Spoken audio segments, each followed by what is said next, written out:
That was Master of Puppets, famously sung by the Beatles. Master of Puppets by the Beatles, before Ringo died. Hello, what's going on? That's a strange intro, isn't it? What's going on? It's a day. Who knows what day this is? If you're on the Patreon, it's actually a day earlier than whatever day it is. It's what we do over there at the Patreon. Seamless. We time travel, essentially.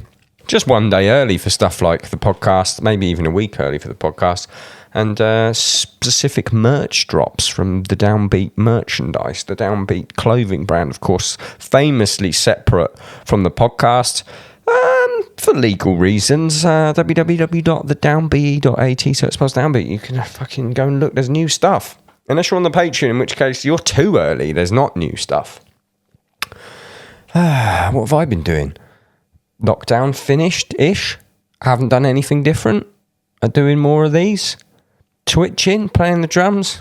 I'm ready to do some video podcasts, actually, guys. I've started getting them ready. I've started asking people who are in the Glasgow area on tour coming up. You want to do a podcast? We'll do it video. We'll do it live. Already got people booked in. How sick is that? It's going to look like Christopher fucking Nolan making a shitty little fucking podcast about music. Sick. My guest this week is Josh Smith from Northlane. The Australian Northlane. Famous Why do I keep saying famous? What's wrong with me?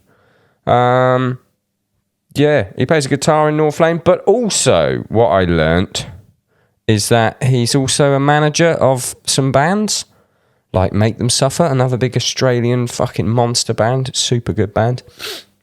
And he's also the best at exercising.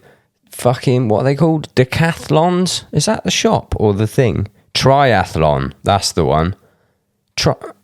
Something like that. I'll just pick stuff up and put them back down again. But he's into actual health. So we talk about that. We talk about black metal for a bit. We talk about everything I just mentioned that he does. They're in the studio right now recording a new album, which is sort of a scoop, but not a scoop. They've rented a big house for it. He's going to tell you all about it right now. It's Josh on the Downbeat podcast from Northlane, Smith.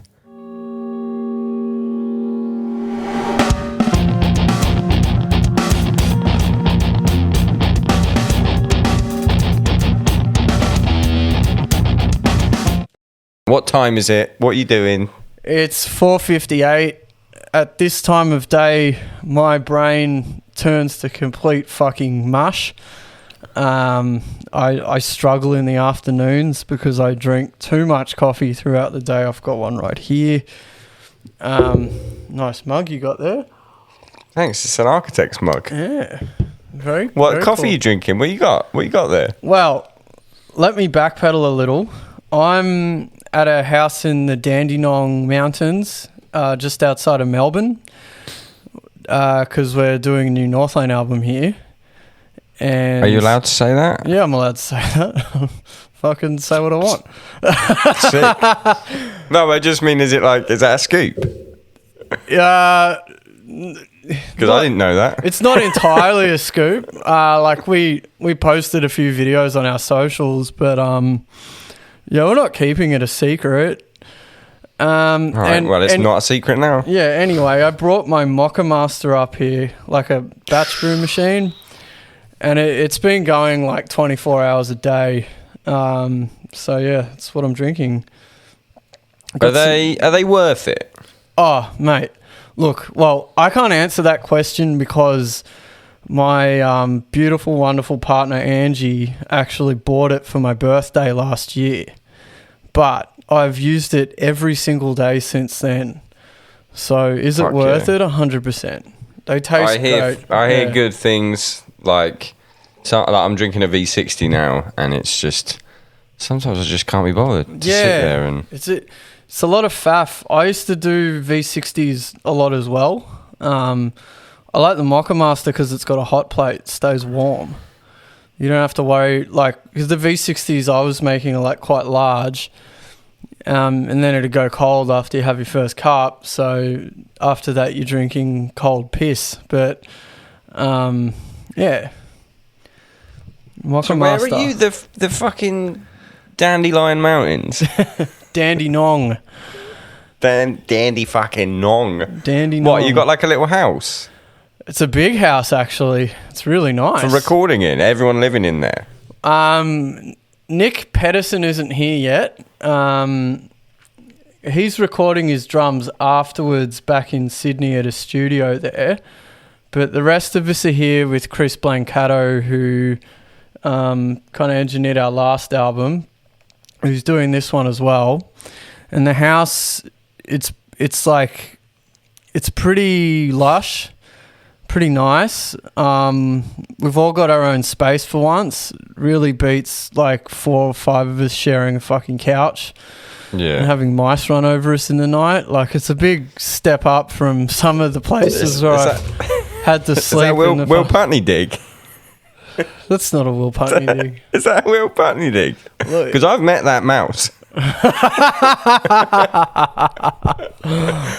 met that fucking mouse up 100%. I mean, he's not there anymore. He's got a new fucking plush complex. I heard his new digs are great. But yeah, anyway, this house though, I really struck gold with it because it's like cheaper than hiring a studio every day. But you have accommodation as well, and it's like an hour from where most of us live, so that's awesome. But it also has like a cinema. So the person who built this house is fucking loaded because it has a cinema with like 8 of those. You know, when you go to I don't know what it's like in the UK, but here we've got like movies that you can pay $20 or $25 to go to, and then there's like gold class and Lux and all that shit, depending. The nicer seats. And it's like $50 to $70 and the seats are sick. It's got like 8 of those seats in it. Fuck yeah. And it's acoustically treated amazingly well. And Chris thinks it sounds better than his studio at home. And it's isolated. So it's like perfect. It couldn't be any better. So you're tracking in the cinema? Pretty much, yeah. I thought you were just going to say some fucking Northlane shit like, yeah, so we're watching The Matrix like every day. No. My other favourite feature as well is there's like incredible views of the city and like a spa on the deck overlooking them. So I've been making use of it every night. Yeah. It's great. It's unreal. Fuck yeah. So what's your normal day in the studio? Well, because it's 4:00 and you're talking to me. You can't be doing it anymore.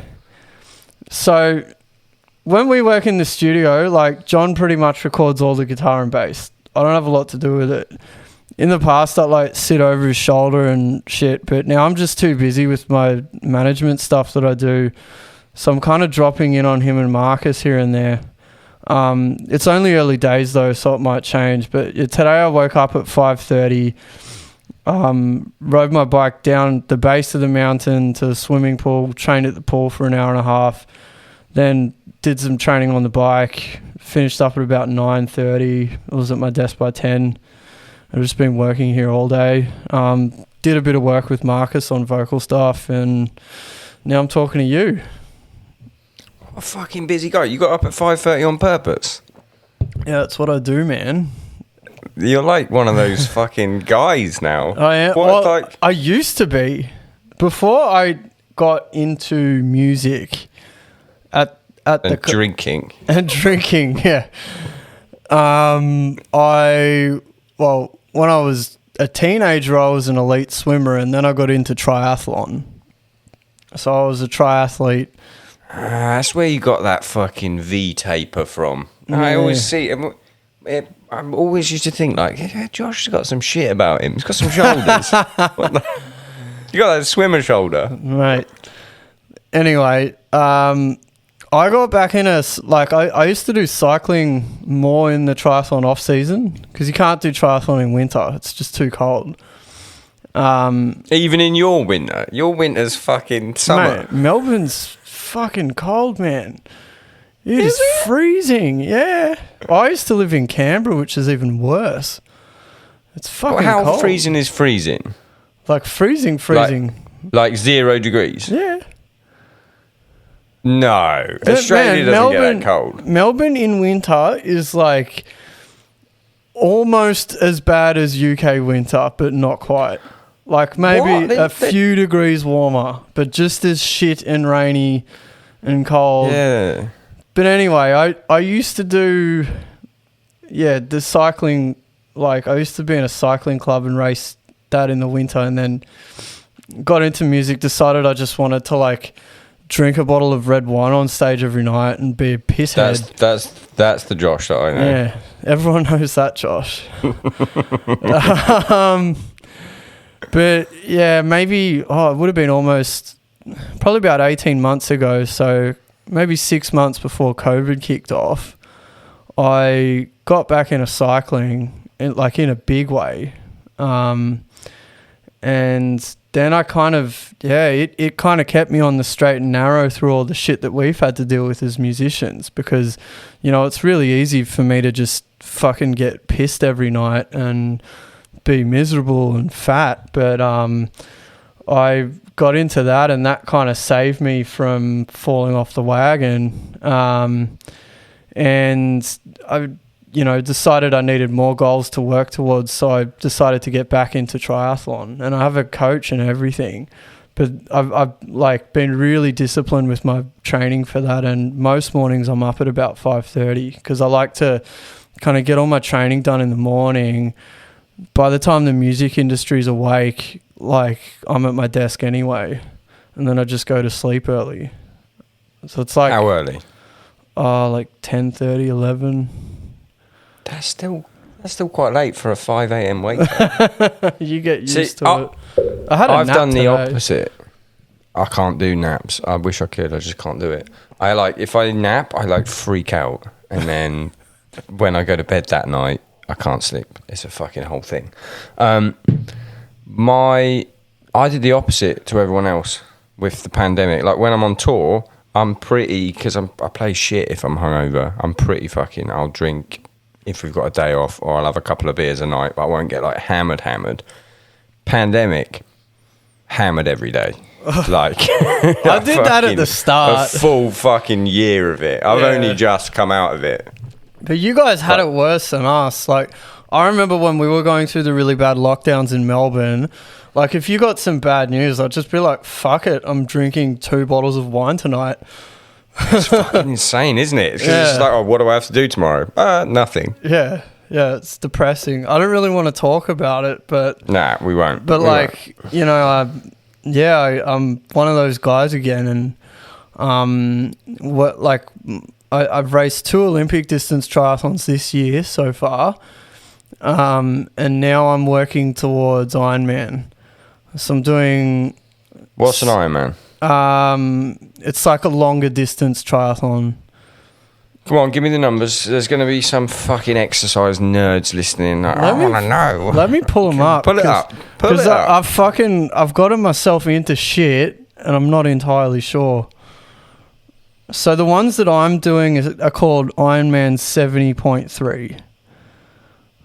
So used to be known as half Ironman. Refers to the total miles covered: 1.2 mile swim, 56 mile bike, and 13.1 in one go run. Yeah, in one go. How long's the run? Half marathon. Fuck that. So for kilometers, it's 1.9, 90, and 21.1, and then full Ironman 90. Yeah, full Ironman. That's the fucker. Is double that, which that'll be next year, I think. Start small. What the fuck do you think of when you're doing that shit? Do you just love it? Surely it must be hard. You know what? It's funny because it's like I don't know. Like, it's sadistic. Yeah. So when I was racing, like before I got back into triathlon, I was racing criteriums, like cycling criteriums, which are like small street circuit races that are like really fast and actually pretty dangerous. Like there'd be a crash every week and someone would be carried out in an ambulance, and I'd just be like, what the fuck am I doing here? I don't belong here. Jesus. This is fucking stupid and nuts. But when I did my first triathlon, I was like, fuck, I actually really love this shit because I'm crazy. I don't know. I just enjoy it, man. It's like I went through a phase when I was younger where I was really into weightlifting and like, you know, I know you do that, and it's, yeah, I guess it's like the races, because they're so brutal, are like a really great payoff for the training that you have to put in. Because the training's like the hard part. The race is the easy part where you're kind of rewarded for that. It's like practicing and then writing songs and going through all the hardships of being a musician and then being rewarded by playing a really good show. That's what it feels like. But playing a really good show isn't fucking horrible. No, I know. I get it. There must be like, I don't know. This is going to sound dark as fuck. I feel like even with weightlifting or stuff like that, there's like an element of fucking, with me anyway, there's an element of self-hate. Yeah. It's like, I hate this person and I want to crush them to build them back better. Yeah, totally, man. Totally. I think some people have it and some people don't have it. Like, if I'm in the gym and I miss something, like I miss my reps or whatever, or my weight, I'll do a punishment set after it, and it'll be drop down and fucking try to kill yourself. No, 100%. My coach writes me a program that I have to follow really strictly, but occasionally I get carried away and he'll have a laugh about it. But I know exactly what you're talking about, and it's like, it's self-conviction. And it's something that's super important to have. Like, I developed those skills as a teenager because I was, like, when I was going to, like, high school, I was training 2 hours before school in the pool, and then I'd go to school, and then depending on the day of the week, like, the busiest days would be an hour in the gym after that, another 2 hours swim session, then I'd go home and do my homework. So, like, I grew up living like this, and it's kind of nice to go back to it because it just makes me feel a lot better about myself. You know? That's good to hear. Yeah. I like hearing people, like, getting back into something healthy during all this shit, because I know a lot of people who did the opposite, including myself. Yeah, I just, you know, I got too much responsibility these days and too many people relying on me for me to go that way, I think. Well, let's dip into that then. Because you talked about your management. What's going on there?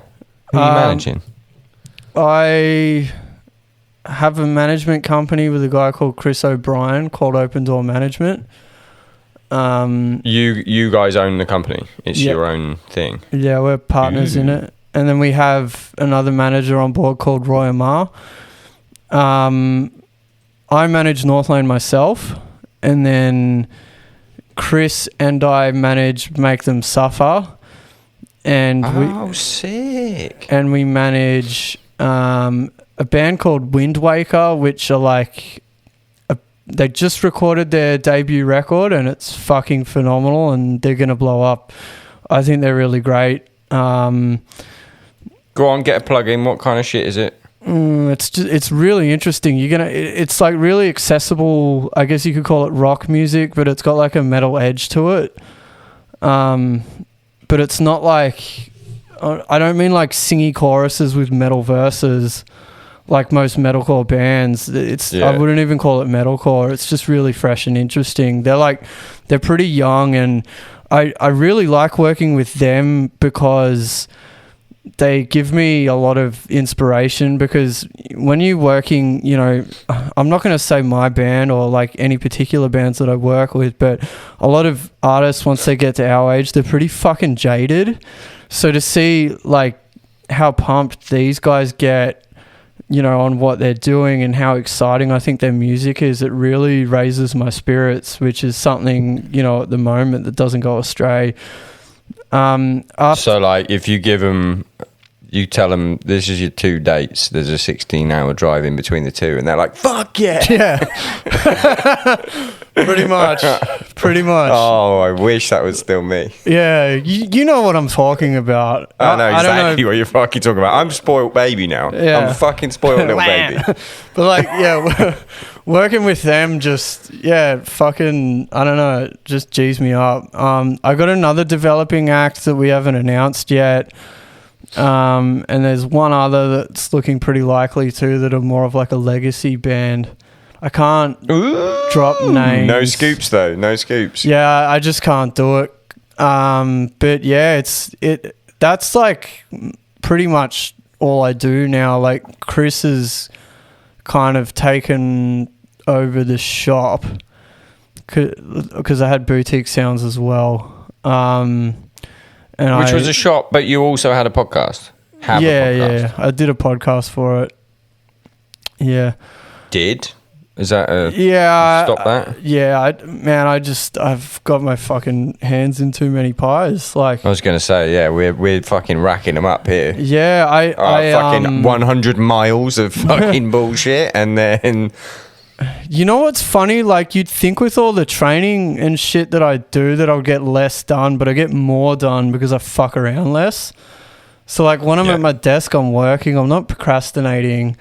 I'm way more focused and I'm not hungover all the time, which is sick. But yeah, I mean, like for me, just I kind of figured out what I should be doing. And the management thing's interesting because I never wanted to do it. I managed a band in collaboration with my old manager. I'm saying the word manage a lot. A long time ago. A long time ago, and it wasn't a great experience, and it really put me off ever doing it again, and I swore that I never would. And then I got put in a position where I had to take over Northlane's management because we were in a really shit spot, and we got cut loose from our management company, and no one at that stage wanted to take us on. So, and we had a lot of problems to fix too. We actually, Silent Plug, did a documentary about all that called Negative Energy, which you can watch on YouTube for free. But that's how I got back into managing. Nice plug. Yeah, thanks. That's the sort of shit a manager would do. That's how I got back into managing, and it was terrifying at first, but I was like, you know what, I actually have the aptitude to do this. I have the skills. Like I went to uni for... like kind of related stuff, so I kind of know what I'm doing, I think. But you can't say that and then not tell me what you went to uni for. I did economics and marketing. There we go. Yeah. Now we're talking. But now we're talking about big brain shit. Yeah, I dropped out in my last year to go on tour though, so I never got my degree. Doesn't fucking matter. You still but you still learn all the shit. Yeah, exactly. Some of the shit that I learnt, like I never used, but some of it was really helpful, like your stats and business management skills, and especially marketing. But what the fuck am I? I'm just fucking so lost. I've been you're talking about how you got into managing Northlane. Yeah. Was that before Node? Just before Node? No, it was after after that? No, it was after Mesmer came out, our 4th album.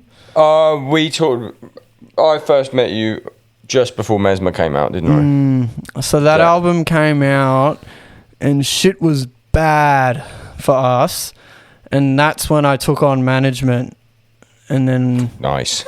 Yeah, the lowest point we've ever been. Why was it so bad? Come on. We were in an abhorrent amount of debt. No one was coming to our shows anymore.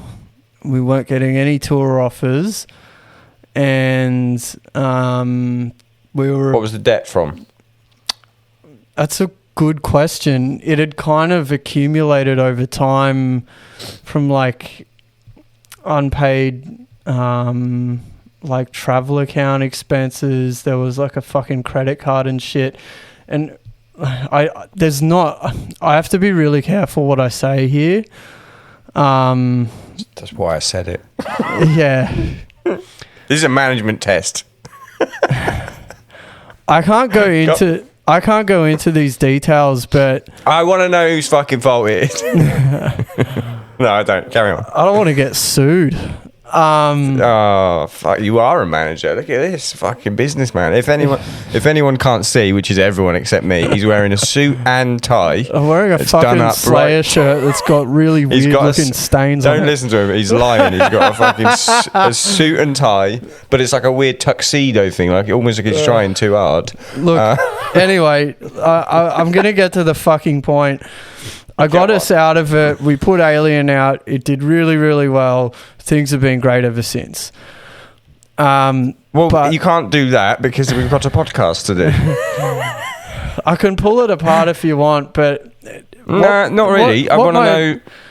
What my point is like some friends of mine that also play in bands saw what I was doing and said that they wanted to work with me explicitly. And I said, oh, fuck, I can't take anything on myself. So I partnered up with Chris O'Brien.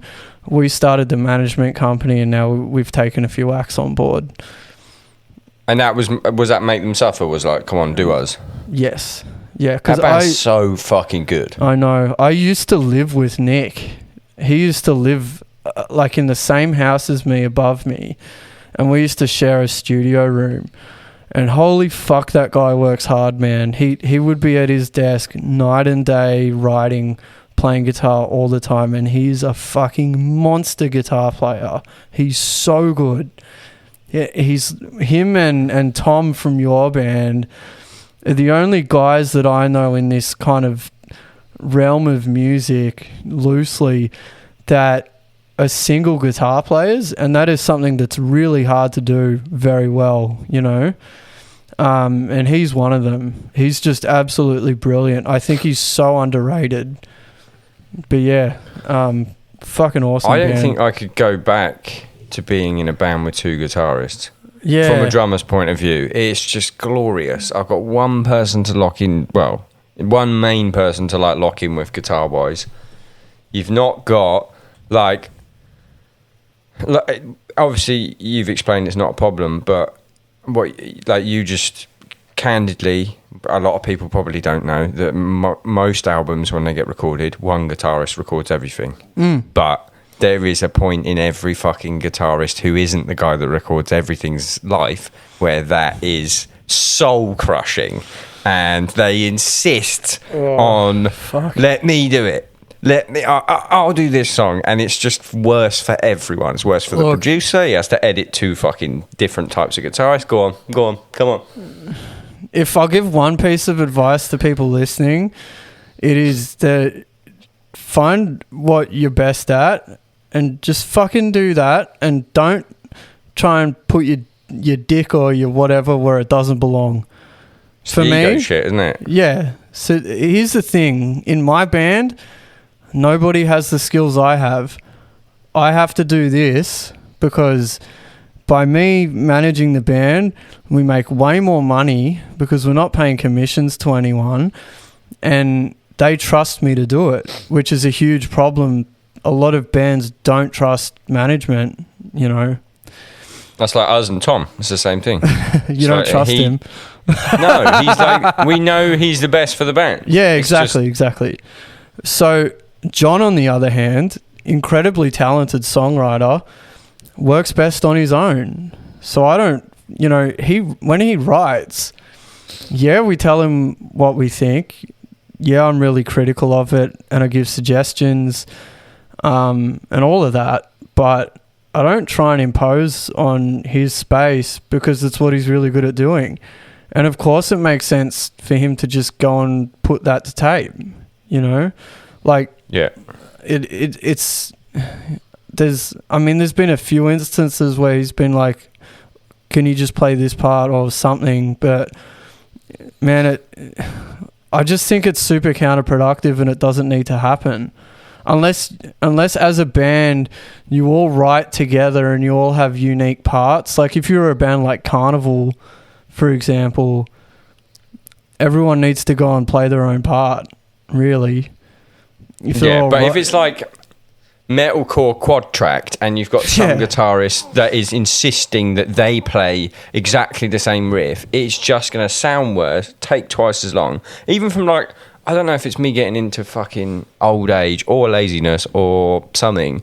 When you think of it as like a business decision, it's like, okay, you don't have to play on this song because it's going to be better if the other person plays on this song.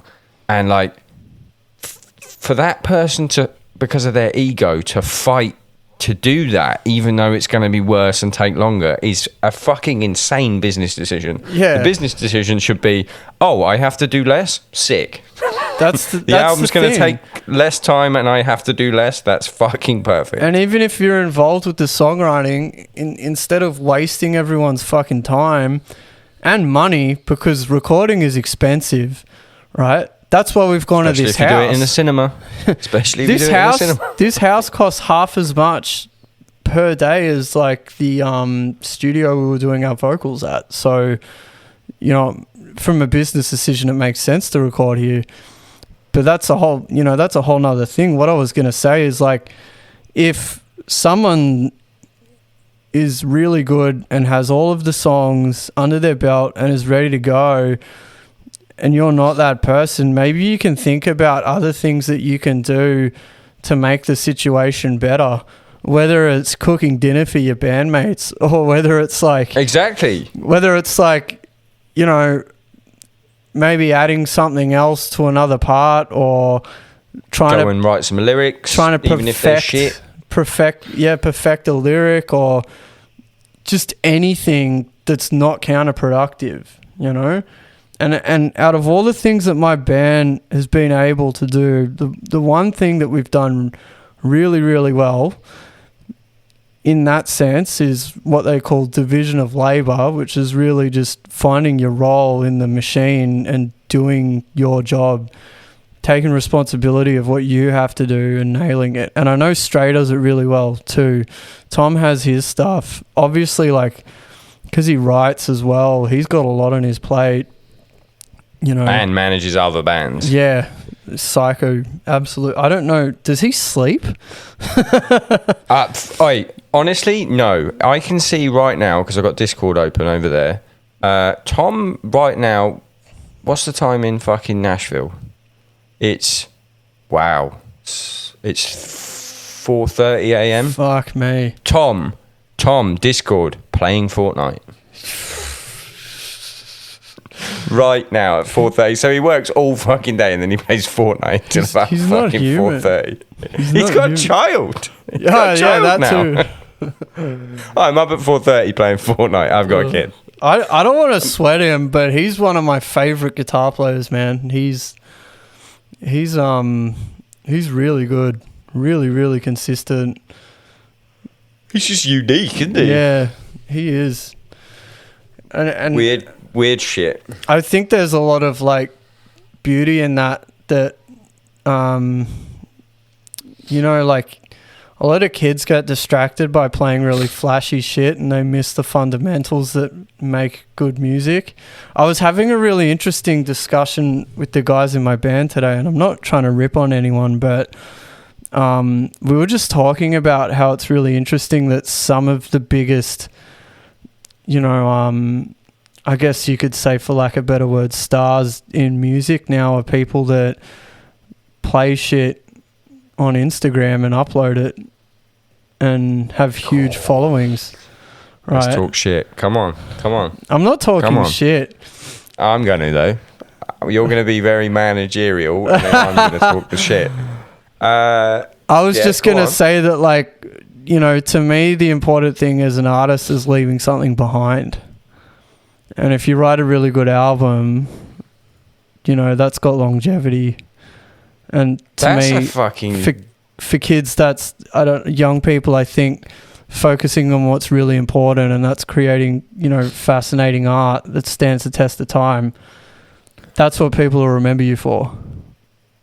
Right, so hypothetical, that's an amazing point that I don't even think I've ever thought of. The leaving something behind is it's also a great way to sort of sort of digging, but without You can without do both. being You can do both. without being whatever. But do you not think that maybe the amount that people will always want to be musicians? Yeah. People like kids are coming up now and they know that you get paid fuck all from streaming, but they still want to be musicians for whatever reason. Do you not think that like the push for making content and shit like that is just a product of the fact that we are underpaid for our fundamental role? Like everyone has to be a fucking personality if you want to make money. I've only made money in the last fucking year because I decided to be a fucking internet man. Like I wouldn't have made any money. Strain's not fucking touring. Yeah, I mean, there's a lot of ways to skin this cat. I think you can actually make good money as a recording artist. Not everyone can't though. There's not enough jobs for everyone that wants to be a musician to make the money they used to. Well, let's not talk about just recording. Recording. Yeah, let's not talk about the way things used to be because it's not relevant anymore. But what is relevant is streaming. And if you have an audience that listens to your music and you have a big catalog and you have distribution or recording deals that give you a really good split, you can make a lot of money off streaming. Yeah, but that's a band that already exists. I'm talking about these kids coming up. Yeah. Can you blame them for like making an edited guitar video like the fucking Buried Alive guy and sticking it on fucking Instagram? Yeah, I said it. Sticking it on Instagram and then for people to be amazed, and then you get half the hate because people say it's edited and half the hate and not like half the love. Like, you can't blame people doing that. You know what? I'm fucking talking about it on a podcast. There you go. He's got some more press. That's the thing. Whether or not you like it, you're talking about it. People are going to check him out. It worked. Yeah. Like, I think I think like social media presence is incredibly important, especially because we can't tour. How else do you get in front of people, right? But word of advice to people is you do all that shit, but make sure that you're writing really good songs. Because if you want to be a career musician, that's what you have to do. Songs are the currency in this industry. People who play other roles in the industry will lead you to believe that they created bands, that they created the success of bands, like record label people, A&R people will be like, I discovered so-and-so. I think all of that's horse shit. I think if you write really good music, your audience will find you. Who you pick up on the way is up to you. The decisions you make are really important in, where your end game is. But if you write really good songs, it's going to work out. And I think that's the most important thing. That's the answer that I give to people when they ask on stream, like, oh, how do I make it? It's literally... A, the word make it is not a straight line. B, no. Like, just make fucking good music because people will find it. Yeah. Like, don't go on to some other band's post and spam your band. Like some that's my least favorite marketing thing. Mate, the marketing tactics. And then you get the shit houses even further than that who sell these marketing courses, and it's stuff like I saw Andrew Facebook, McEnany the posting algorithm, one of those. blah, blah, blah, blah. And Andrew Mack was... Oh, wait. It wasn't exactly what you're talking about, but it was like a page where you could pay them to share his drumming video. Oh, yeah. And he just took fucking the trolled piss. him for a bit. Yeah. He's like one of my favorite people in the whole world. And he's fucking hilarious. And just the way that he strung those people along just killed me. I couldn't deal with it. Yeah, it was like they were saying to pay for a shout out. And then he was just going... made them end up saying so much fucking shit, and then he did actually PayPal them the money. Yeah, it was funny as fuck. But yeah, I can't. It's weird because I'm in two minds about the whole thing. Like, especially the guy that I just said. If anyone doesn't know, there's a guitarist called Buried Alive, and it's quite obviously it's put up, and it's very, very, very, very edited. But it looks like the guy can play it, but because of this culture of everything must be fucking stupidly shiny, it's CD quality audio with a video of a guy playing, and you've got 50% of the people who are amazed by it and 50% who are infuriated by it. At the end of the day, it's working, but in my head, I'm like, should that be your tactic? There was to infuriate. Wasn't there? This has happened before. Heart Machine. Yes. Yeah, I was in that band. Were you? I was in. I played the drums on the album. No shit. Yeah, and they faked it to look like Alex Rudinger. Fucking hell. Yeah. Couldn't fucking play. Still can't play. It's fucking 11 years later. Wow. That was 11 years ago. 11 fucking years ago. Fuck. I have been married, divorced. Like, I've done so much in those 11 years. So that guy is still fucking doing nothing. Yeah, wow. I remember looking at those videos when we were recording Singularity in 2012. Fuck, I don't even know. 2012, the album came out, but it was written in 2010. Right. Maybe it was, it would have been in 2012 that I saw it. I think it was because of Nolly. I can't remember. Yeah. It was so long ago.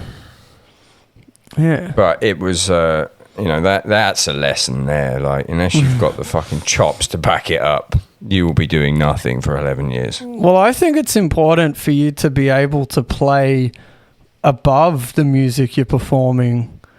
Because how so else? You can drink 2 bottles of wine. Well, yeah, there's that. Have more fun. To bring you down to just about nailing it. Perform well.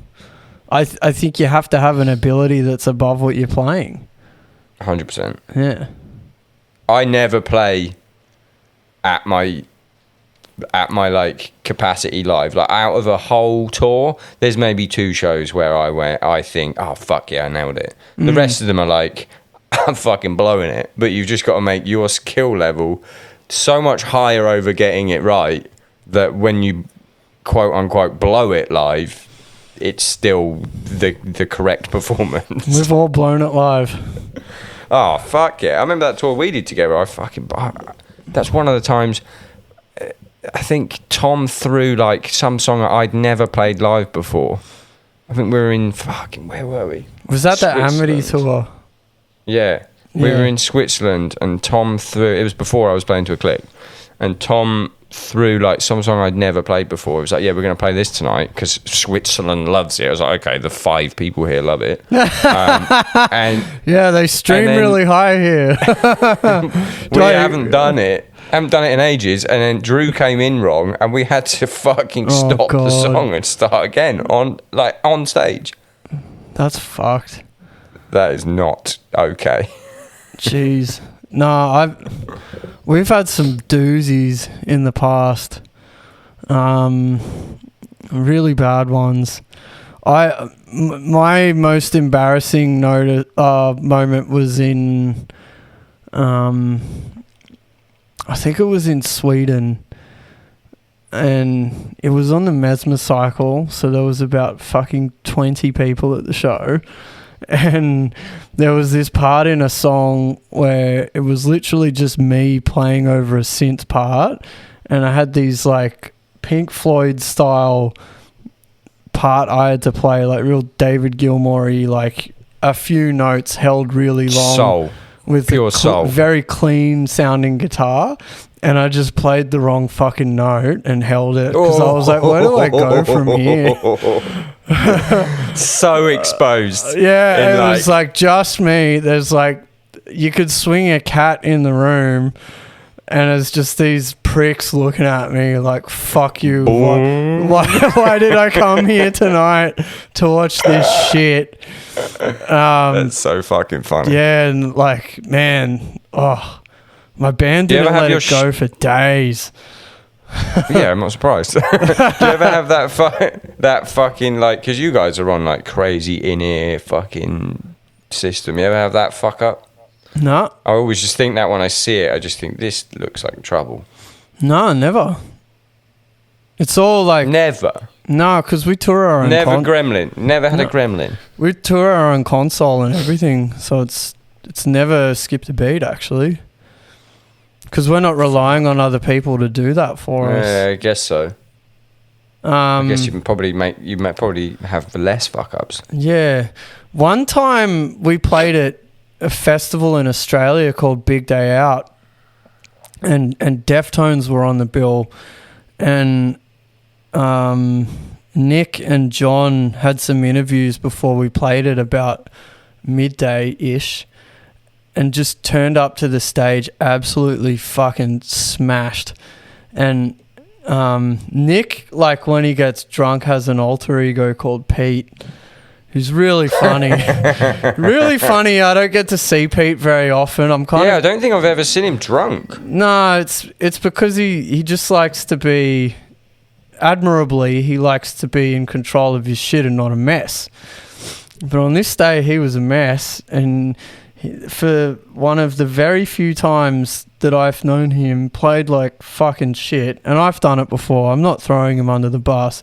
But the worst part about it was we were having this dog shit fucking show, and I looked to my right and Stephen Carpenter was watching us play, and I was just like, oh God, what have we done?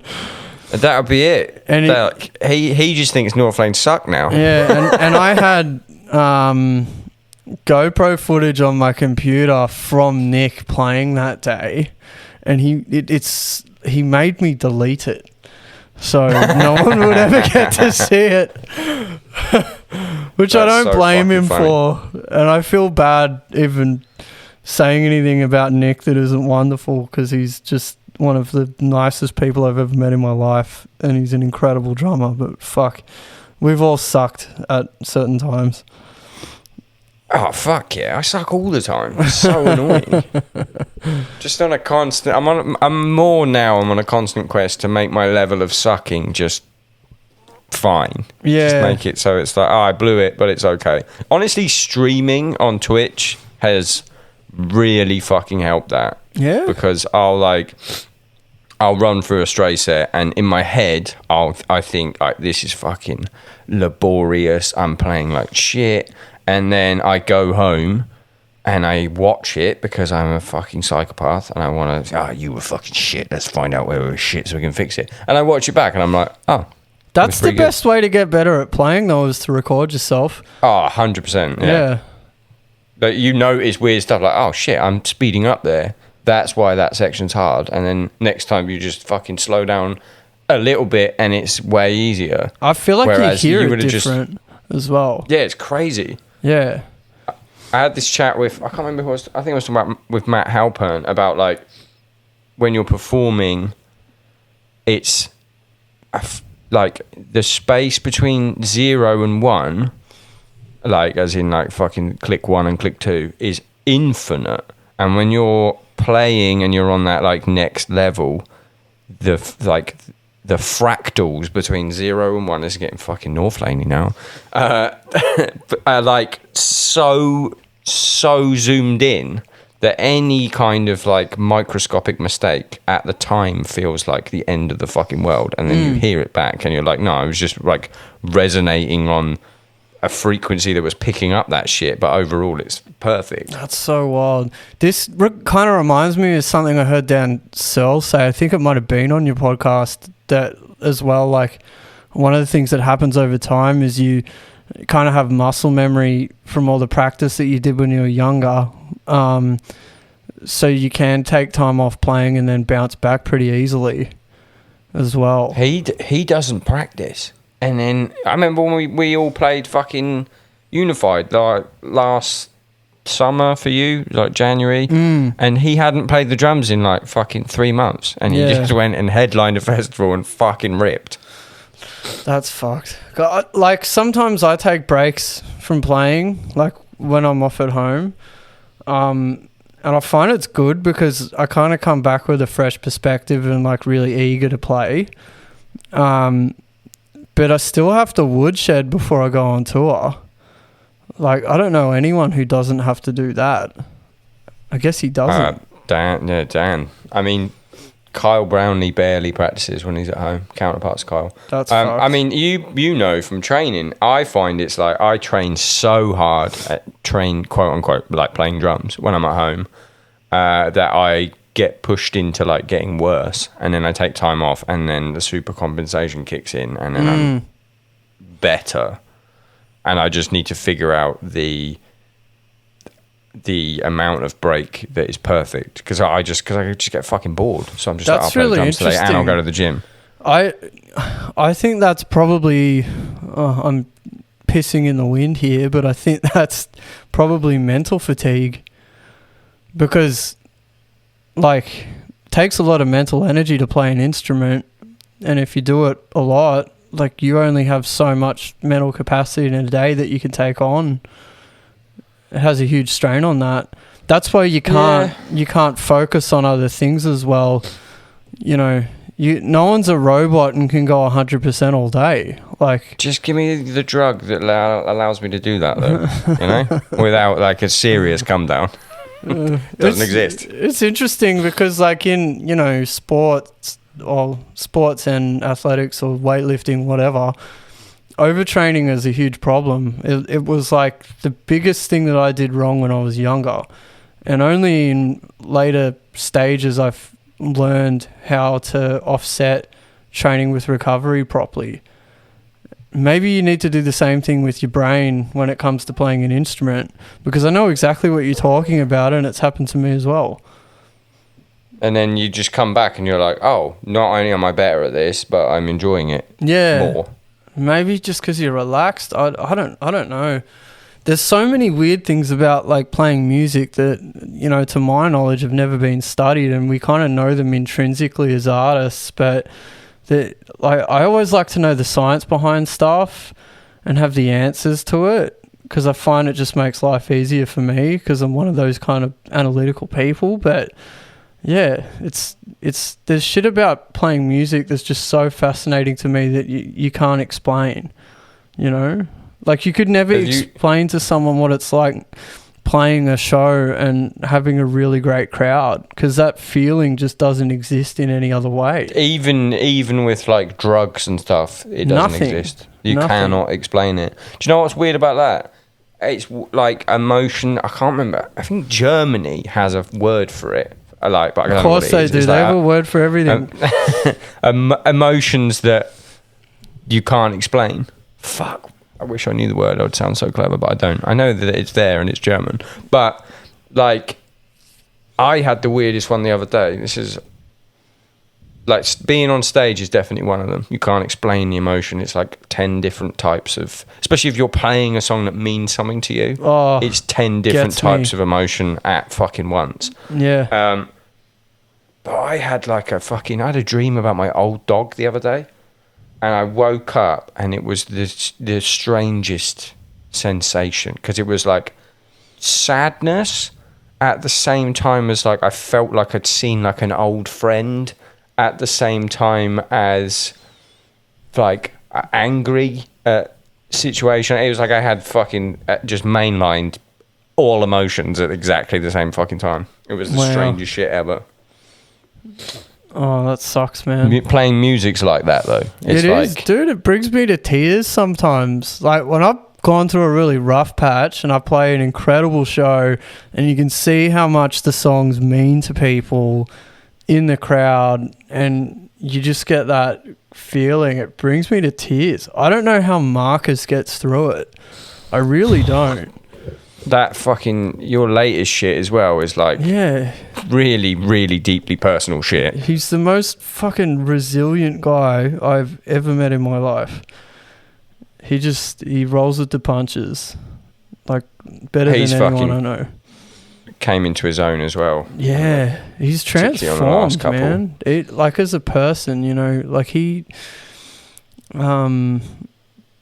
I find him just so inspirational, because he, like, I remember, like, especially when we were writing Alien, he would tell me these stories of all this fucked up shit that's happened to him, right? And still happening today.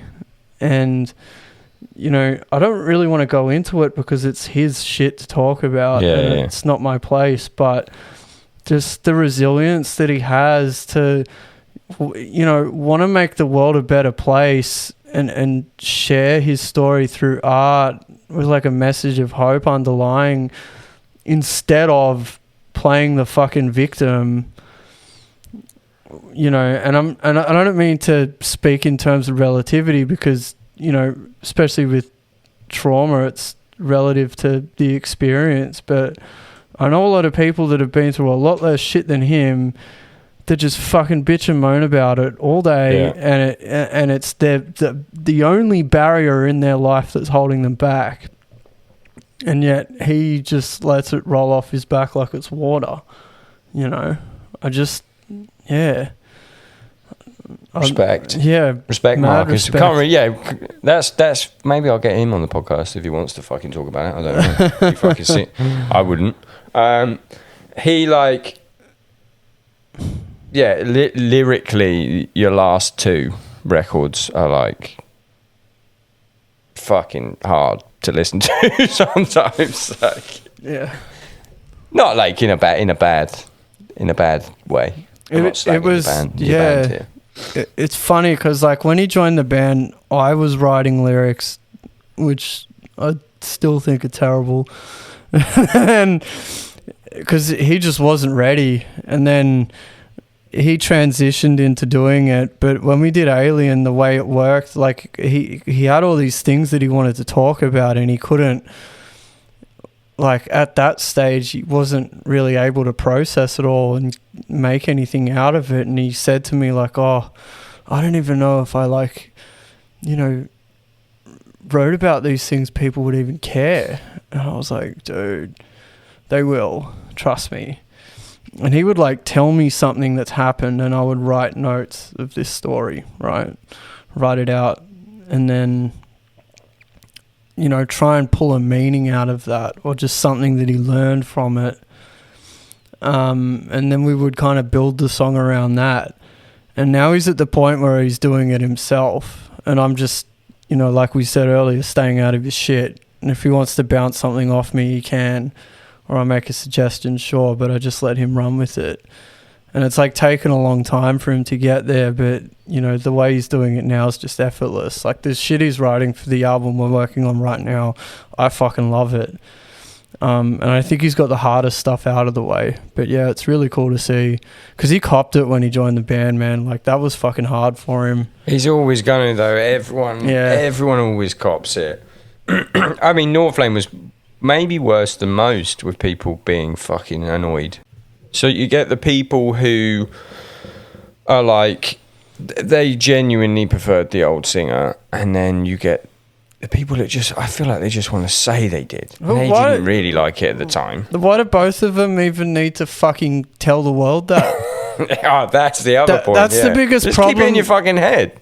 This is the biggest problem with social media. I look, people have gone into this shit heaps. I don't want to dwell on it, but it gives everyone an equal platform that they shouldn't fucking have.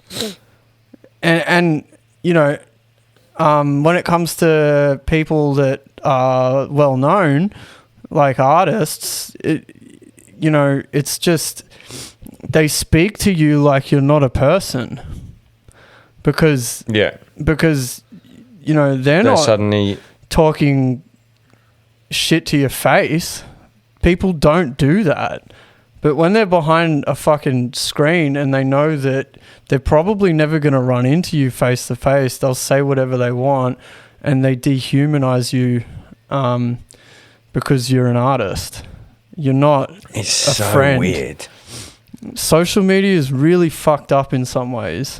Like, do you reckon it's going to ruin humanity? Like I don't want to think. This is a rabbit hole, because like it kind of, I mean, look at what Facebook did to the way news got shared.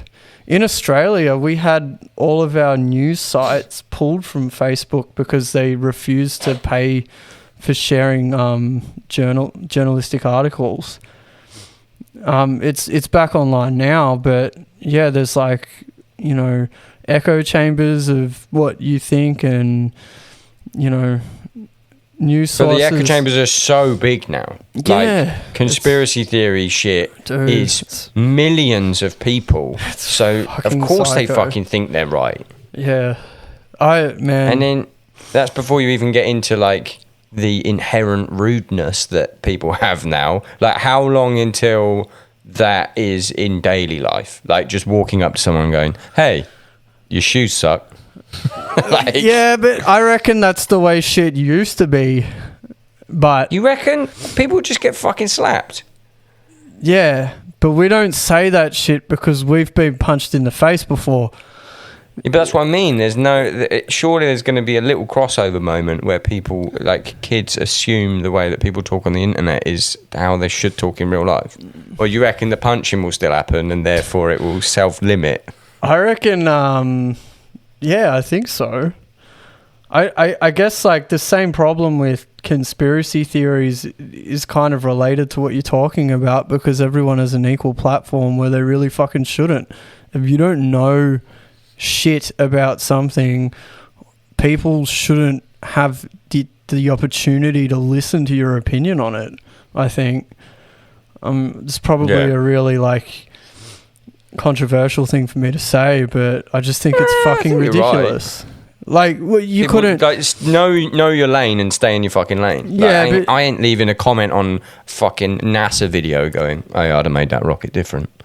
Well, that's the thing. You know what I mean? Like, if you know, you're not going to submit a fucking white paper on rocket technology to NASA.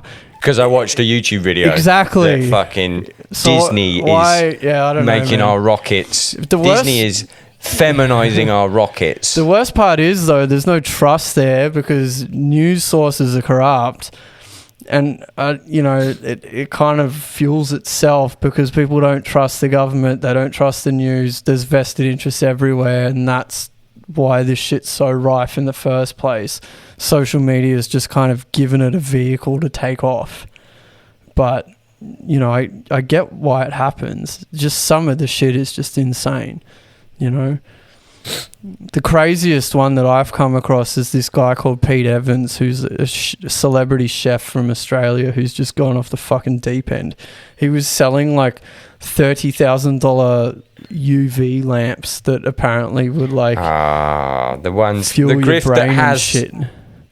The grift that has an item is my favourite because to me it's just so obvious they're just trying to sell something. Like, you can maybe have an incorrect opinion about something because you've been misled, but then to go, well, it's like the fucking Mormons all over again. It's like, I've been told that this UV light will destroy all negative energy. It's like, okay, who told you this? Yeah. What is negative people energy? Fucking buy it. Yeah, people fucking buy it. Man. It's psycho. Speaking of that, but like still on topic, are you a biohacker? Are there any biohacking going on? A man that trains, because that dips into the realm of like some of it is complete fucking horseshit, but some of it is absolutely fucking beneficial. No, and there's a real thin line there. I think kind of works hand in hand with my. Well, I'm not going to say fascination, but I want to know the facts behind everything, why you do it, why it works. I use so much shit. Like, there's so much tech. I can see in you that you got the sups. You got supplements happening. There's so much technology in sport. No, it's like beyond that. So nutrition is one side of it. The best thing that I've come across, I don't even know if it's biohacking, but I use this thing called a Whoop, which is like a fitness tracker, I guess, but it tracks my sleep, tracks my, you know, how well recovered I am and how I've seen the one, and calories I burn. Gives you a percentage of recovery. Yeah, and that's taught me a lot of stuff about recovery. It's taught me how harmful drinking alcohol is, for example, for recovery. If I have more than a glass of wine and I have it right before bed, my recovery would be dog shit. Like, so the other day I got pissed up in the spa on red wine, went Now to bed, got 8 hours of sleep, and my recovery was like 13%, and I didn't even fucking do anything that day. So what? Because it tracks your sleep. Yeah, but if you drink alcohol like that, the effect it has on your cardiovascular system is pretty significant. I feel that if I'm hungover, like walking is difficult. Yeah, so pretty much your body has to work really hard, and you don't rest properly because your body's processing it. So you wake up and you're still fucked. Yeah. And then that day I ran like 12, 13 Ks of hills and then did a weight session. So like a decent training day, not a massive one, but not a small one. Had a really good sleep last night, did everything right as far as recovery goes. This morning I was like 87% recovered. So yeah, it's taught me stuff like that. I find it really helpful. There's a few supplements I use, but it's not for the same goals that you would have. It's just like, you know, I have like a certain electrolyte drink that I like, or, you know, if I know that like right now I'm doing a strength block, I'll eat more protein in my diet, but I'll have it in a way where I'll go out and train and then I'll make like a smoothie, but it'll have protein in it. And the reason I'll do that is to give myself an insulin spike from the fruit, but there'll be like a banana in there with magnesium to stop me from getting sore. And there's just all little tricks like that you learn over time. That all sounds like shit I do. I had a fucking point. I had a point with this and I fucking forgot what it was. About the fucking biohacking. I can't remember something about fucking. Oh no, shit! What I was gonna say was, I have legitimate sleep anxiety, so I tried to use one of those fucking sleep apps, and it was like, I have insomnia at the best of times. It scaled it up to 5 fucking billion, because I would go to sleep, I would wake up, the app would say I've only had 2% fucking of a restless deep sleep, and I would fucking freak out. So Whoop is different because it's a tracker that stays on your wrist all the time. So it's not your phone guessing. It's like legit. It was a fucking Apple Watch app. And you like keep it on when you're sleeping. It was fucking horrible. It's not the same. It's not the same. I've done that. When I first started training again, I used Apple Watch, and it wasn't anything like this. Because I think I naturally move around in my sleep. So I would wake up and I would think that I've had a good night's sleep. I'd look at the fucking clock thing and it would say you only had 18 minutes of deep sleep, and then I would freak out about it for the rest of the day instead of just thinking I feel pretty fucking good. Yeah, I mean, when it comes to that, I think feel over everything is important. You know, a lot of like people that are involved in cycling kind of fall into this sort of problem where they're focusing on metrics instead of feel. So exactly, that's me. They'll be looking at their power meter and going, I can only put this power out for this amount of time instead of this is what I feel like I can do today. But, you know, I've found a few tricks work with sleeping for me because I'm an insomniac as well. Like when I was younger, I used to stay up all night and shit. I'm one of those people. Have you got anything more than the fucking screens? Don't give me the fucking screen bullshit. Don't give me the fucking blue light bullshit. Give me a fucking a nugget. I have to read for about 15 minutes before I go to sleep. Not on a phone, like an actual book. I don't have one here. Yeah, this is kind of delving into that, but the best thing that I found is like liquid melatonin tinctures. I fuck heavily with melatonin. It's like I microdose it, and it's fucking beautiful for sleep. Yeah, and you got me this stuff that's like you put it under your tongue, and it just helps me fall asleep. But I have to clear my mind out, And like training in the morning kind of sets me up to end up at that place when I go to sleep, because by the time I go to sleep, I'm so fucking drained. If I don't exercise, I can't sleep at all. Like I'll be up until 3 a.m. You know, I feel like I haven't achieved even on there's a body level, but also mentally. If I haven't exerted that day, I feel incomplete. I feel like I almost don't deserve the sleep. You don't deserve this. You didn't fucking do anything. You should still be piece fucking of working. shit. I'm a fucking lunatic, and when I talk about it out loud, I'm like, I'm mental. I feel exactly the same way. I feel dissatisfied, and I'm like, why do you have this nice fucking bike if you don't ride it, prick? You fucking wanker. You shouldn't be sleeping. Right, tomorrow we're fucking going nuts. I didn't work out yesterday, but I got drunk the day. I'm trying, basically, 2021, I'm trying to drink less, because 2020 I drank and other stuff the most out of any year of my fucking life. I reckon I took I've taken 10 years off my life in the last year. So this year I'm like, I'm going to try and lose my little belly that I've got. So I'm drinking I'll drink 1 beer a day. Sometimes not that. But then on Sunday I actually got really pissed. Nice. Slept like shit though that night. And then last night I went to bed really early because of it. But because I went to bed really early, I woke up really early. I text you at fucking 6:30 a.m. Like, I'm awake if you want to do this. That's crazy. You know what I found was really helpful for me to cut down drinking? Alcohol-free beers. Because they're so sick, aren't they? I crave beers, right? I have one of those, and it like scratches the itch for me. But I'm not really drinking alcohol, and then I'm like, I'm stoked because I got what I wanted, but none of the negative effects of it. I still have a wine on the weekends sometimes. Like, I got pissed the night we got here because we got a bit carried away.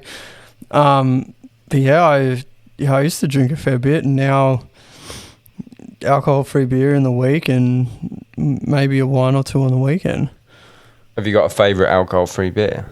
Oh, there's a couple. I only say this because I actively look for new ones. Yeah, I don't know if they'll be available to you. There was one called, I think it's called a Quiet XBA.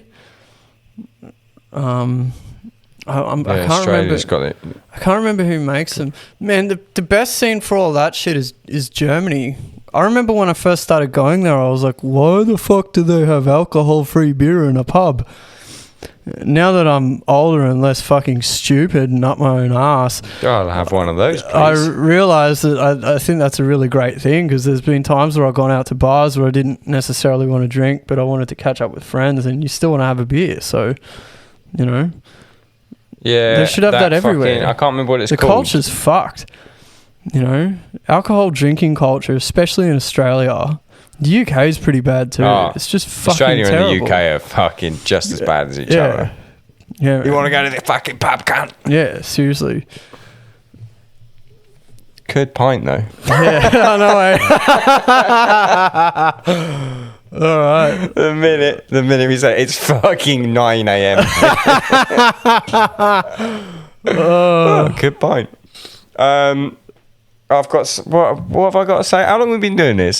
This is the most unprofessional podcast with 40,000 monthly listeners in the world, probably. I reckon. Which is my favourite thing about it.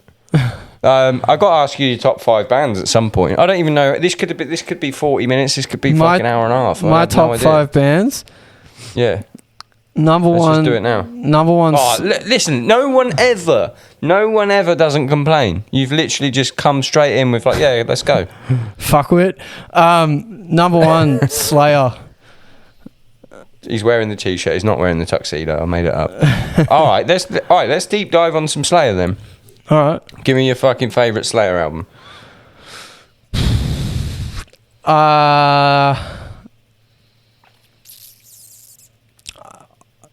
Probably, I mean, Rain in Blood, definitely, but I've overplayed it. Yeah. Show No Mercy, I love Seasons. Wait, do you know what I realised? I love Hell Awaits. I really like the shit kind of before the early 90s, but the best Slayer album is Decade of Aggression, the live album. That is fucking incredible because the recordings are kind of shit on their first few records, for better or worse. Like, it's the sound. But Slayer is a band that you have to experience live to really understand it. And I didn't. No, you can't. And I didn't get it. No, you can't. I didn't get it until I listened to that live album, and I was just like, "Holy fuck, this is psycho!" It is so. I have sick. that album on tape. No shit. On double tape cassette. I also have a first pressing of Show No Mercy. I only realised this the other day, right?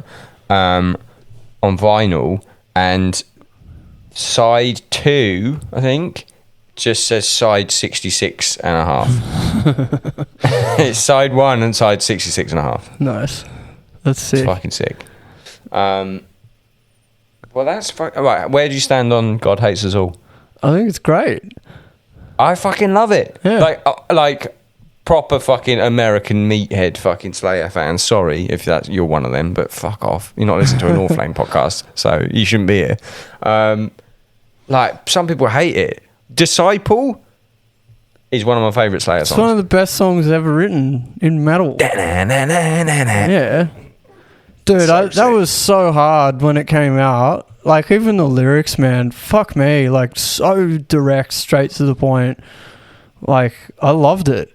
It really spoke to me. That album's came out on the fucking September 11th, didn't it? 2001.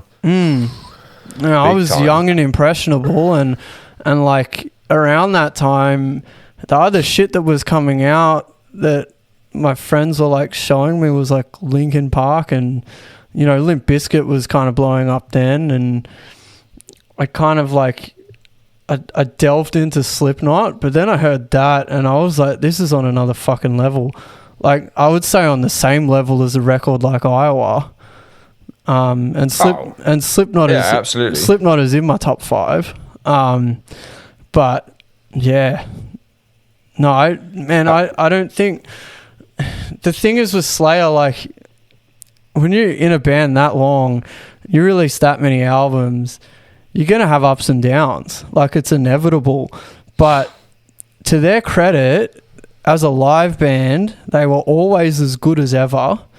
You know, I've seen fucking them, unbelievable. Every time I saw them live, it's like a fucking fuse just breaks in my brain and I turn into a caveman. Yeah. And it's just the sickest shit ever. But like, I thought one of their best songs they ever wrote was Repentless, and that's like, you know, very late in their career. So yeah, I don't know why you'd ever talk shit on them. They're the greatest metal band of all time. The one thing, I feel like they got out at the right time. Like, the climate is not Slayer friendly right now. even to the point, right? Fuck, I was listening to Rain in Blood at the gym the other day. So I've got my studio, I've got a squat rack, so I say the gym, but I had just put my Sonos on fucking max and I just fucking work out in there. But I was listening to Angel of Death, and then like, it's really loud and there's obviously other people in other rooms that can hear me, and the fucking lyric is to benefit the Aryan race. And I'm like, oh my God, what if someone doesn't know Slayer? I know they're writing, I know it's written in, you know, it's like a horror film. It's written like a fucking script. That was about Goebbels, imagine walking past.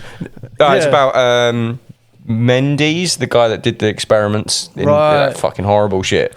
But like, obviously, I'm not trying to fucking cancel Slayer. It's like, are you going to cancel every film about the fucking Holocaust? Like, no. Exactly. But I just thought, if someone walked past, like, because there's like indie bands that practice there that has no knowledge of Slayer, but it's not like, oh, there's a fucking skinhead in here. Yeah, right. It's not like incoherent.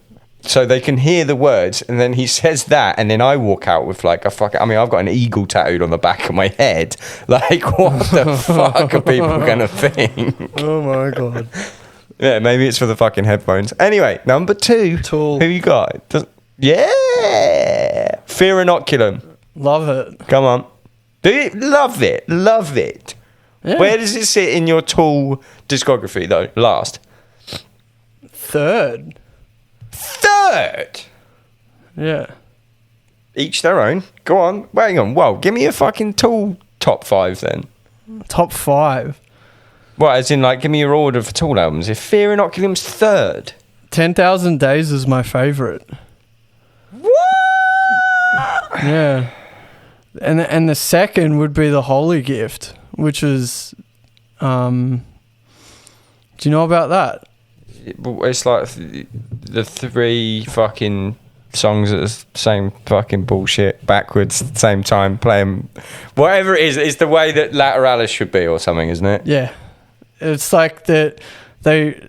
so fucking psycho that they wrote Lateralis in a way that had clues in it so you could Did rearrange it actually the happen album. though? Or is it some fucking No, boring you could fucking go listen kid? to it on YouTube. It's sick. And it works perfectly. Yeah. But has it ever been said that it was them, or is it something? Because I feel like they've got so much weird shit. You could just be like, well, actually, if you overlay this on top of this, it does sound okay. Because one of the tracks is just Yeah, but that... him squeezing his cat. It's like track 3 on Lateralis. It's just Maynard squeezing his cat. half of their albums are just shit like that. Like their records, I know, that's what I mean. A few bangers, and then they use like the Fibonacci sequence to do it. And yeah, Do they actually though, or do they just fucking? I'm looking it up right now. Proof that the Holy Gift is real. Toolband Reddit. I think it's legit. Reddit. Oh, so it must be real. After everything we've said, I'm looking it up now on Reddit. So I mean, I could come out if someone came out and said, "Oh, Craig deliberately made all of the drums on Internal Atomics so that if you played them backwards, they made this." I would probably go, "Yeah, I did do that. I'm clever." So, yeah, I 10,000 Days is my favorite album. I know it's not everyone's favorite, but I just really love the songs. I mean, it's on it. fucking sick. Yeah, it's sick, and the production's great. So I would go that number one. I feel like the production's the best. Yeah, that Lateralis. You know, I think. Here it is. Enema's probably number 3. Yeah, me. of course it is. And then okay. Fear Inoculum. Yeah, that's fine. That's what I wanted. That's what I knew. And then the rest. Do you not like Undertow? I do, but I don't love it like the other records. I love it. I feel like Undertow is before 10,000 Days for me. Yeah, it's just a bit raw for me. But I didn't start listening to Tool when it came out. Like, I started listening to Tool when 10,000 Days came out. So, you know, like some people when they get into a band later on in the career, they might not always appreciate the earlier work the same way. You know, I feel like the first, what's that, 5? Undertow, Enema, Lateralis, 10,000 Days. The first 4, I feel, are all 10 out of 10s. And then Fear Inoculum's an 8. That's how I feel. And when it takes 13 fucking years to give me an 8, I'm a little bit fucking pissed off. I had a tweet yesterday go re-viral for some reason because some meme page reshared it, and it was from fucking over a year ago, where I think I just tweeted saying I learned guitar last year in lockdown amidst all of the fucking drinking. I learned a bit of guitar, and I was like, I'm not being funny, guys. I just fucked around in Drop D for an hour. There is no way Fear Inoculum took 13 years to write. Oh God. Oh, don't be! Oh, you're going to be so fucked. No, they definitely just fucked around. We might get the tool. We might get the Tool tour. So I'm going to be really fucking diplomatic. No, they got so much money that they probably just didn't give a shit until they really had to record it. And I mean, Maynard's got his other shit going on. You know, so yeah, I feel bad. I'm not slagging it at all. I mean, I am, aren't I? But I didn't mean to slag it. The songs grew on me. Like the songs are fucking great. Yeah. I didn't love it at first, but then over time I've come to love it. But I think with Tool, like, you need to listen to those songs again and again and again to, like, deconstruct them and appreciate them. And maybe a lot of people just haven't done that yet with this record. I feel like I haven't done that yet. Yeah. I feel like maybe I'll go back. Because I remember the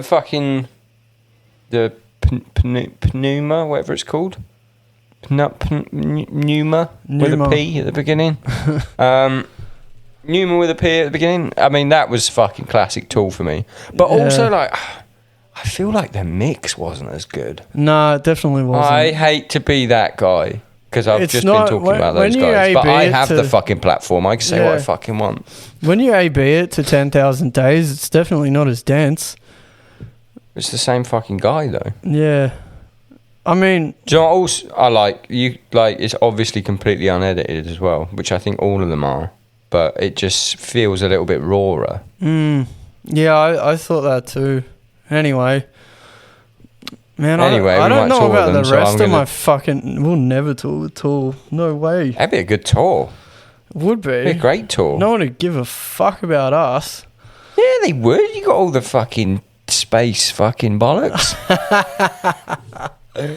by space bollocks, I mean, the artwork shit. Yeah, you'd be a well good. That would be a well good tour. I don't know how to fully rattle off the rest of my top 5 because there's a lot of bands that I really love. So I'm just going to give you a few others. Yeah, go. I love Pink Floyd. Give me what's your favourite Pink Floyd album? Animals. Is it? Yeah. What's your... Give me your top 3 Pink Floyds then. Pink Floyd songs. No, albums. Animals, Dark Side of the Moon, Wish You Were Here. Okay, good. That's fine. Yeah. If you put The Wall in there in your top 3, I just fucking hate Roger Waters. I can't fucking stand him. Other bands. I'm just talking shit on everyone. I don't really give a fuck. Oh no, Straight from the Bar was never going to support Pink Floyd. Fuck. I fucking love Limp Bizkit. I was going to say that when you said that about Limp Bizkit and Slayer. I was like, I swear he likes Limp Bizkit. No, I love Limp Bizkit. Like top 5 love. Probably, but I think I got more than 5 bands in my top 5. I mean, yeah, that's fine. What the thing with Limp Bizkit, Fred Durst just dates it exactly to the time. Do you know what I mean? It's not like It was a special time, though. it was a special time, and yeah, we are coming back around on like that being 20 years ago and the nostalgia thing. But musically, it's fucking incredible. Yeah, it's Limp so Bizkit sick. is fucking so sick, so fucking sick. bouncy. All right, what else have we got? But like, if only we could fly. So sick. Is it? I love the Red Hot Chili Peppers. Oh, what the fuck? We're gonna have to end this. And you know who else loves the Red Hot Chili Peppers? Tom Williams. John Dealey loves the Red Hot Chili Peppers. Really? Yeah. And we like love them. Love them. Absolutely love them. Hoppa-dabba-doo. Hoppa-dabba-day. I love Meshuggah, obviously. That took a while. Yeah. Chili Peppers before Meshuggah? I told you this wasn't in order, mate. Nah, but the first it is two kind are- of. On a subconscious level, you've put Limp Bizkit and Red Hot Chili Peppers above Meshuggah, which is fine. I love... Did I mention Slipknot? I did. You did, yeah. I fucking I want to love go more Slipknot. on Red Hot Chili Peppers, though. What's your Alright. favourite What's your favourite... I tell you what I think I hate Red Hot Chili Peppers. And why I hate the Foo Fighters. And I don't hate either band, right? But being a drum teacher for 10 years Oh, you've had with to tattoos. teach people their songs? It's not even the teaching, right? That's fine. I love that because I got into Chili Peppers and shit like that when I was a kid. Which means that I must like it, and Foo Fighters. But it's when the parents like so it's just kind of cute, but they're like so desperate to show you that they like rock. Oh fuck! Because me. I've got tattoos, and there's 10 years of like, yeah, we like everything really. You know, we're into like the heavy stuff, like the foos, the heavy stuff like the foos, the chilies, and all that did right over 10 years is just chip away that word chipped into my brain, foos and chilies. I never had And the I was just patience like- for teaching. I loved it. I absolutely. It was a means to an end at the time, but then I grew to fucking absolutely love it. Yeah, Nick does it. He loves it. I don't do it anymore. It did burn me out. What else have we got? I told you Slipknot. I mean, we're at like band 9 of your top 5, so it doesn't matter. I fucking love Behemoth. Absolutely love Behemoth. Fuck yeah. What's your favourite Behemoth album? The Satanist. Evangelion's great. Yeah, I thought that's what you were going to go for because of the production. Evangelion, I feel like, is my favourite. Yeah, but here's the thing. Evangelion's like, I guess you'd call it blackened death metal. Blackened death metal. I think when they did the Satanist, it's just way more interesting and unique in terms of musicality. Isn't it sick that they did the opposite of every other black metal band ever that gets big, where black metal bands like Dimmu Borgir and stuff got higher production, less black metal-y, and then Behemoth went from super black metal to pretty death metal, and then they just went, okay, here's a fucking satanic black metal album, and it's our biggest album. Man, it's the most incredible thing to me about that album is the story behind it. Like, the songs are phenomenal, and I think they're just one of the most creative metal bands in the world, and I think Nurgle's a fucking genius, but he is a genius. The fact that he loves to fucking test stuff as well, which I kind of love. Yeah. He like, you know, he almost died from cancer, and then people told him that he was gonna die, and obviously, like, he's a public figure in Poland, and he's always butting heads with the church there, so there was shit around that, and then he lived and then wrote that album about you know, it's just, I think it's just so special. I think it's incredible. Yeah, it's fucking sick. Guy's a fucking legend. Yeah. I also think, you know, I think this is a complete fucking what's the word, like, fork in the road, just sort of twist on it. But him and the guy, I can't remember his fucking name, the guitarist from Dark Funeral, right? When everyone was putting the BLM squares in their profiles, right? You know, talking about Echo Chamber, most of my friends posted it, and obviously I would expect them to, either say something about it or whatever, because I know that they're not fucking secretly racist. But when people who are prominent in black metal shared it, it actually meant a lot. Like, I think they were the most meaningful BLM black squares in the music community were from people that, in my head, I often thought, I wonder if they're secretly a massive racist. And they lost fans. Yeah, black metal's really, like, I went to Inferno Festival once a few years ago in Norway. Yeah, fuck me, that is pretty black metal. Yeah, it was sick, so fucking sick. Who headlined? There was one night Dimmu, one night Opeth. Opeth are in this list as well. Fuck yeah. They're all time for me. Yeah, same. Maybe even my favourite.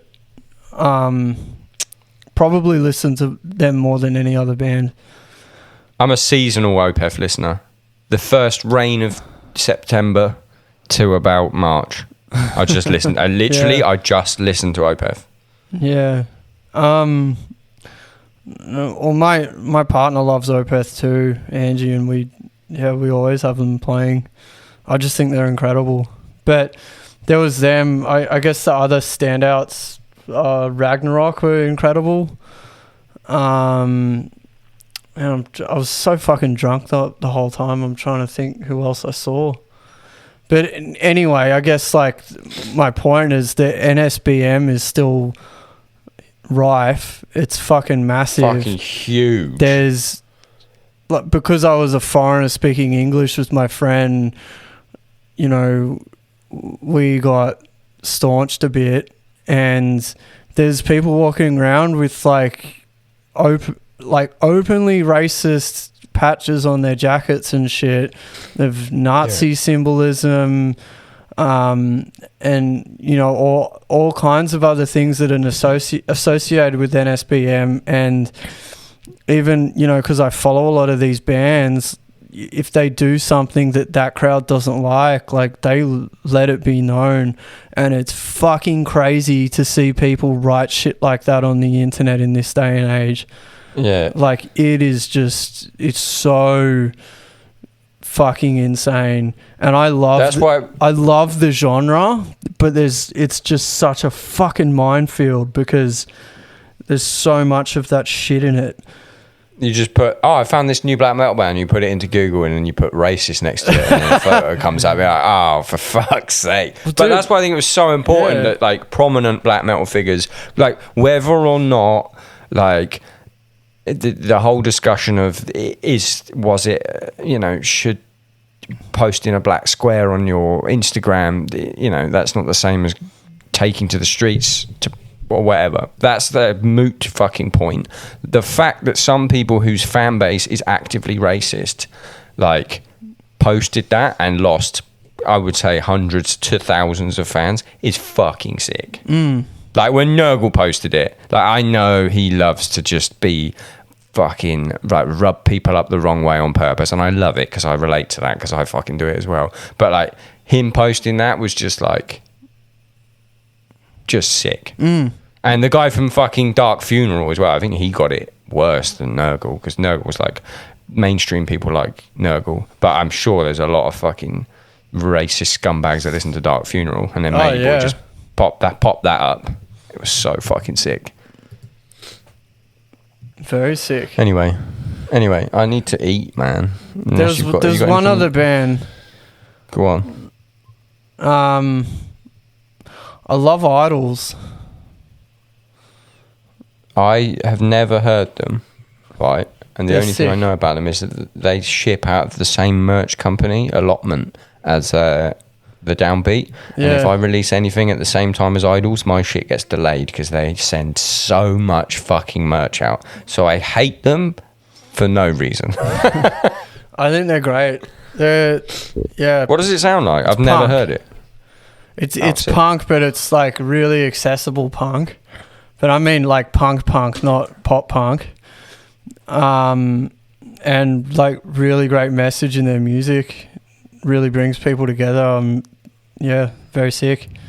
So actually, not fucking Waitrose, fucking John Lewis, BBC Radio 6 punk.